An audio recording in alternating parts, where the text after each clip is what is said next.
Chapter 1. The House on Mango Street.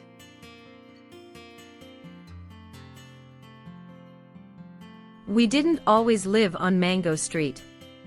Before that we lived on Loomis on the 3rd floor, and before that we lived on Keeler. Before Keeler it was Paulina, and before that, I can't remember. But what I remember most is moving a lot. Each time it seemed there'd be one more of us. By the time we got to Mango Street we were 6, Mama, Papa, Carlos, Kiki, my sister Nenny and me. The house on Mango Street is ours. And we don't have to pay rent to anybody. Or share the yard with the people downstairs. Or be careful not to make too much noise, and there isn't a landlord banging on the ceiling with a broom. But even so, it's not the house we'd thought we'd get.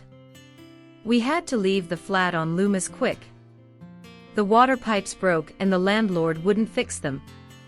Because the house was too old. We had to leave fast. We were using the washroom next door and carrying water over in empty milk gallons. That's why Mama and Papa looked for a house. And that's why we moved into the house on Mango Street, far away, on the other side of town. They always told us that one day we would move into a house. A real house that would be ours for always so we wouldn't have to move each year. And our house would have running water. And pipes that worked. And inside it would have real stairs, not hallway stairs. But stairs inside like the houses on TV. And we'd have a basement and at last 3 washrooms. So when we took a bath we wouldn't have to tell everybody. Our house would be white with trees. Around it, a great big yard and grass growing without a fence. This was the house Papa talked about when he held a lottery ticket, and this was the house Mama dreamed up in the stories she told us before we went to bed. But the house on Mango Street is not the way they told it at all. It's small and red with tight steps in front and windows so small you'd think they were holding their breath.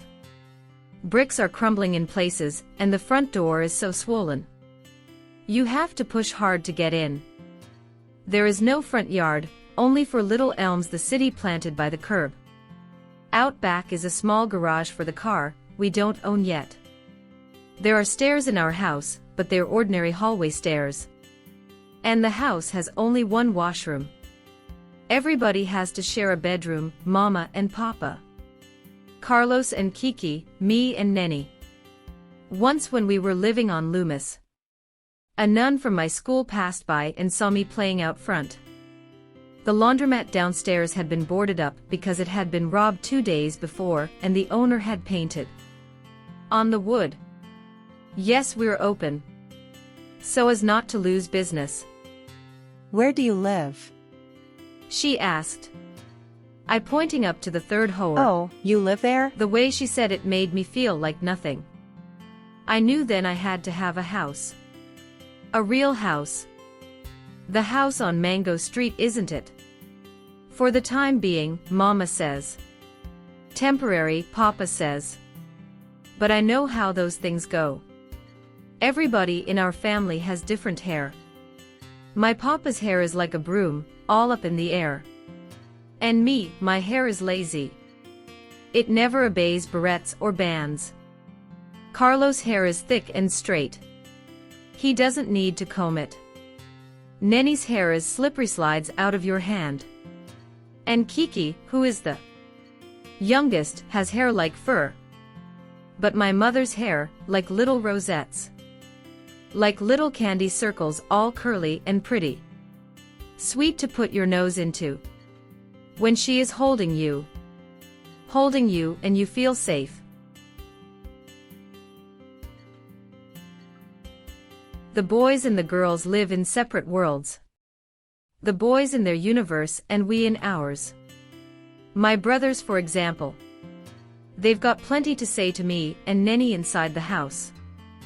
But outside they can't be seen talking to girls. Carlos and Kiki are each other's best friend, not ours. Nenny is too young to be my friend. She's just my sister, and that was not my fault.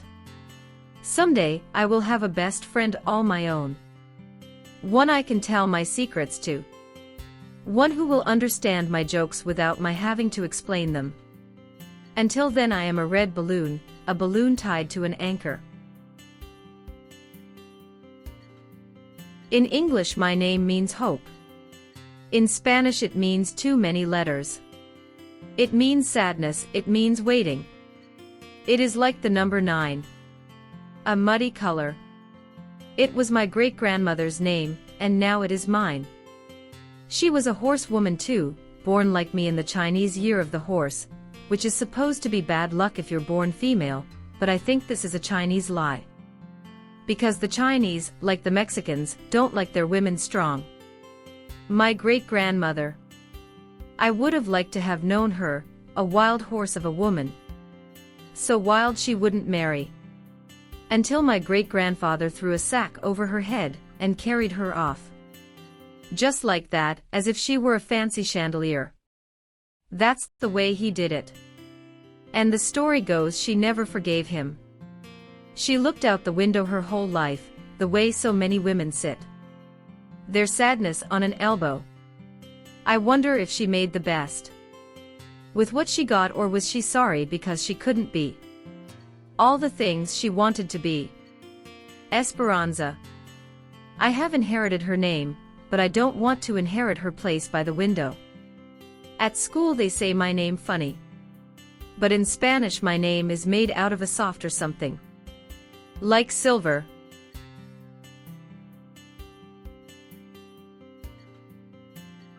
She says, I am the great-great-grand cousin of the Queen of France. She lives upstairs, over there, next door to Joe the baby grabber. She says, keep away from him, he is full of danger. Benny and Blanca own the corner store. Edna is the lady who owns the building next to you. She used to own a building big as a whale. But her brother sold it. Alicia is stuck up ever since she went to college. She used to like me, but now she doesn't. Kathy, who is queen of cats, has cats and cats and cats. Baby cats, big cats, skinny cats, sick cats. Cats asleep like little donuts. Cats on top of the refrigerator. Cats taking a walk on the dinner table. Her house is like cat heaven. You want a friend? Okay, I'll be your friend. But only till next Tuesday. That's when we move away. She says. Kathy's father will have to fly to France one day. And find her great-great-grand cousin, and inherit the family house. How do I know this is so? Because she told me.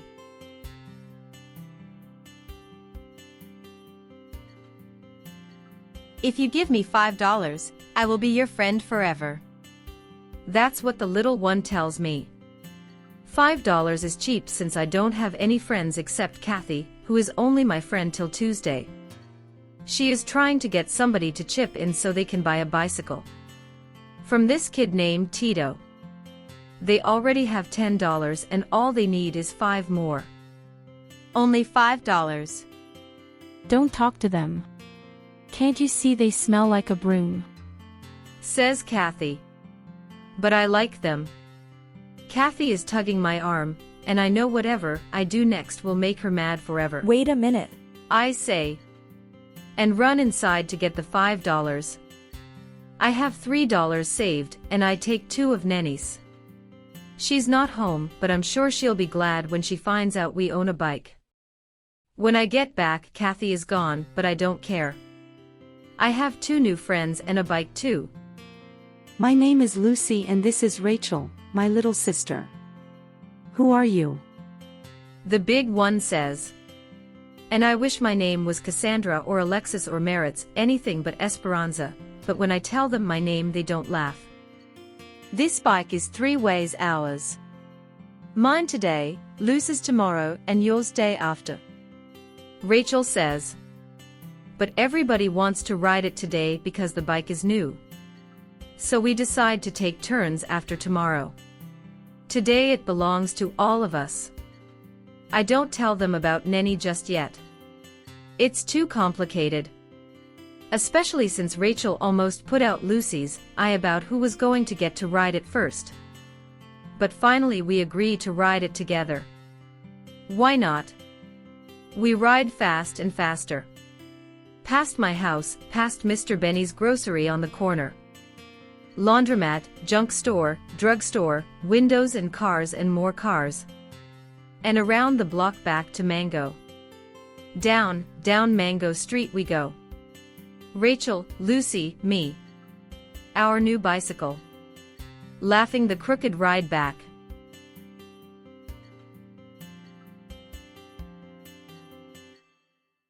There is a junk store. An old man owns it. We bought a used refrigerator from him once, and Carlos sold a box of magazines for $1. The store is small with just a dirty window for light. He doesn't turn the lights on unless you got money to buy things with. So we look and see all kinds of things in the dark. The owner, he is a black man who doesn't talk much. Nenny, who thinks she is smart and talks to any old man, asks lots of questions. Me, I never said nothing to him except once. When I bought the Statue of Liberty for $10.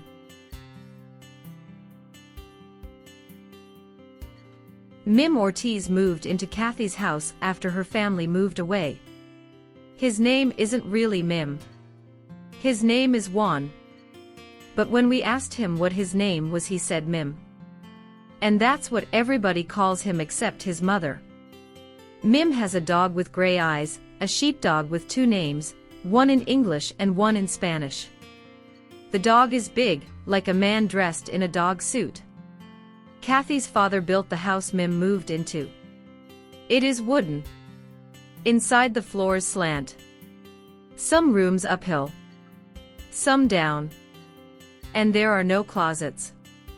Around the back is a yard, mostly dirt, and a greasy bunch of boards that used to be a garage. But what you remember most is this huge tree. This is the tree we chose for the first annual Tarzan jumping contest. Mim won. And broke both arms.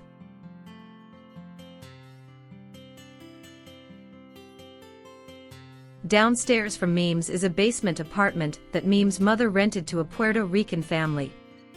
Louie's family. Louie is the oldest in a family of little sisters. He is my brother's friend really. Louie's girl cousin is older than us. She lives with Louie's family because her own family is in Puerto Rico. Her name is Marin or Maris or something like that, and she wears dark nylons all the time, and lots of makeup she gets free from selling Avon. Louie has another cousin. We only saw him once, but it was important. Because he has a great big yellow Cadillac. There are white rugs and white leather seats. The seats are big and soft like a sofa. The windows doesn't roll up like in ordinary cars. Instead there is a button that do it for you automatically. Marin's boyfriend is in Puerto Rico. She shows us his letters and makes us promise not to tell anybody they're getting married when she goes back to Puerto Rico. She says he didn't get a job yet, but she's saving the money she gets from selling Avon. Marin says that if she stays here next year, she's going to get a real job downtown because that's where the best jobs are. So you always get to look beautiful and wear nice clothes. You can meet someone in the subway who might marry you and take you to live in a big house far away. But next year Louie's parents are going to send her back to her mother. Because her mother is too much trouble, and that is too bad because I like Marin. She is older and knows lots of things.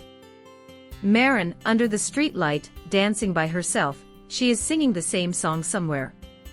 And waiting for a car to stop, a star to fall, someone to change her life.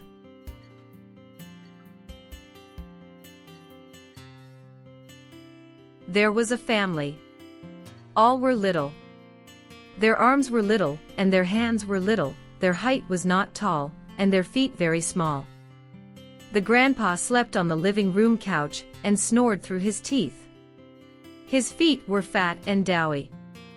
The grandma's feet were lovely as pink pearls and dressed in velvety high heels that made her walk with a wobble. The baby's feet had 10 tiny toes, and these he popped into his mouth whenever he was hungry. The mother's feet, plump and polite. She gave us a paper bag with 1 pair of lemon shoes and 1 red, and 1 pair of dancing shoes that used to be white but were now pale blue. We said thank you and waited until she went upstairs. Hooray! Today we are Cinderella because our feet fit exactly. These shoes were high heels. Rachel learns to walk in those magic high heels, and she teaches us. There was a bum man across the street in front of the tavern. Bum man says, "Hey, little girl. Your lemon shoes are so beautiful. But come closer. I can't see very well. Come closer. Please. You are a pretty girl. What's your name, pretty girl?" Bum man continues. Rachel says, Rachel. The bum man continues. "If I give you $1, will you kiss me? I give you $1. And he looks in his pocket for wrinkled money. Lucy says, no, and taking Rachel's hand because she looks like she's thinking about that $1. Then we are running fast and far away. Bum man is yelling. When we are at home, Lucy hides the lemon shoes and the other shoes under a powerful bushel basket on the back porch. Until one Tuesday, her mother throws them away. But no one complains.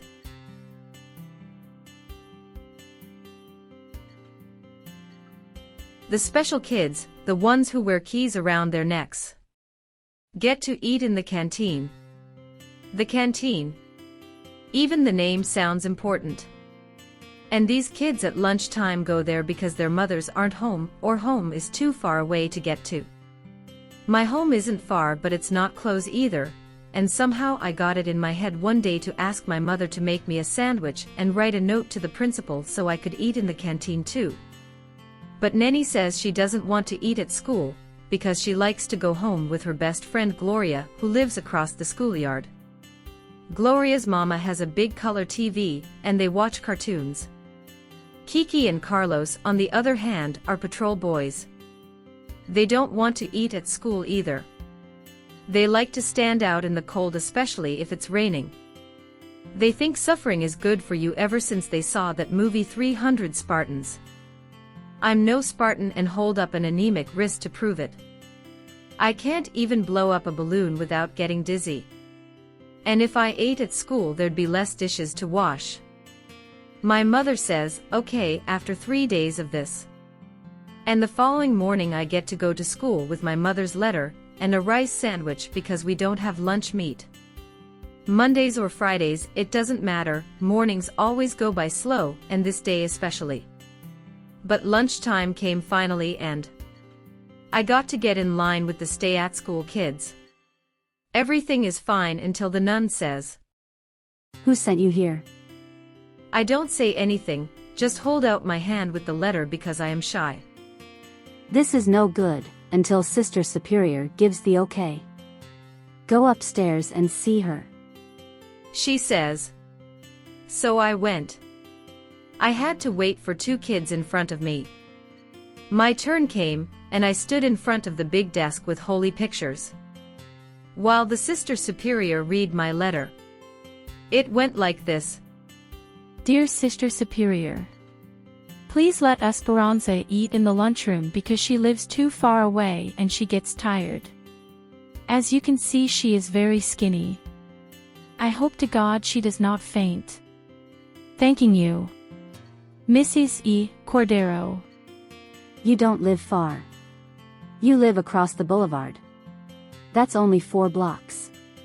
Not even. 3 maybe. 3 long blocks away from here. I bet I can see your house from my window. Which one? Come here. Which one is your house? Sister Superior says. And then she made me stand up on a box of books and point. I knew that wasn't my house and started to cry. I always cry when nuns yell at me, even if they're not yelling. Then she was sorry and said I could stay. Just for today, not tomorrow or the day after. In the canteen, which was nothing special, lots of boys and girls watched while I cried and ate my sandwich, the bread already greasy and the rice cold.